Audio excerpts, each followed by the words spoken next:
వందే మాతరం వివాదంపై సోనియా గాంధీ స్పందించారు. తనను జైలుకు పంపితే వెళ్లేందుకు సిద్ధమని వెల్లడించారు. వందే మాతరాన్ని సోనియా గాంధీ వ్యతిరేకించినట్లుగా కనిపించిందన్నారు బీజేపీ నేత రవిశంకర్. కాంగ్రెస్ కార్యాలయంలో జరిగింది అవమానకరమైనదన్నారు. ఢిల్లీలో జరిగిన సీజేపీ ఆందోళనలో విద్యార్థులపై జరిగిన దాడులపై స్వతంత్ర దర్యాప్తుకు ఆదేశించింది సుప్రీంకోర్టు. విశ్రాంత న్యాయమూర్తి డీజీపీ నేతృత్వంలో ఉన్నత స్థాయిలో విచారణ జరపాలని ఆదేశించింది. పాక్ మాజీ ప్రధాని ఇమ్రాన్ ఖాన్ ఆరోగ్యంపై ఆ దేశ సుప్రీంకోర్టు ఆందోళన వ్యక్తం చేసింది. వెంటనే ఆయన ఆసుపత్రికి తరలించాలని ఆదేశించింది. ఏపీ ప్రభుత్వ పాఠశాలలో భారీగా తగ్గిపోయారు విద్యార్థులు. గత 3 ఏళ్లలో 5,88,419 మంది విద్యార్థులు తగ్గిపోయారని మండలిలో ప్రకటించారు మంత్రి నారా లోకేష్. పల్నాడు జిల్లా నరసరావుపేటలో ఎన్ఎస్బీ కార్ గరాజ్లో భారీ అగ్ని ప్రమాదం జరిగింది. వెల్డింగ్ చేస్తూ ఉండగా మంటలు చెలరేగి ఎగిసిపడుతున్నాయి. పలు కార్లు దగ్ధమయ్యాయి.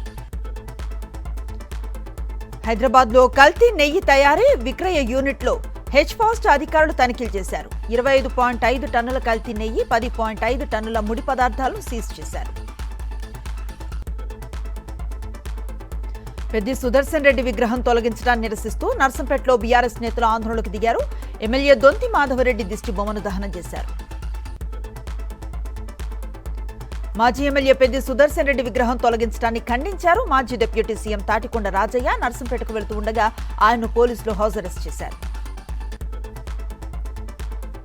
రాయలసీమ ప్రయోజనాలు చంద్రబాబు తెలంగాణకు తాకట్టు పెట్టారని మండిపడ్డారు మాజీ ఎమ్మెల్యే విశ్వేశ్వర్ రెడ్డి. శ్రీశైలం ప్రాజెక్టు నుంచి కృష్ణా జలాలను తెలంగాణ తరలించకపోతూ ఉంటే ప్రభుత్వం ఏం చేస్తోందని నిలదీశారు. అధికారులు తప్పు చేశారని క్షమాపణలు చెప్తే సరిపోతుందా అని మంత్రి పొంగులేటి నిలదీశారు హరీష్ రావు. సంబంధిత అధికారులపై చర్యలెందుకు తీసుకోలేదని నిలదీశారు.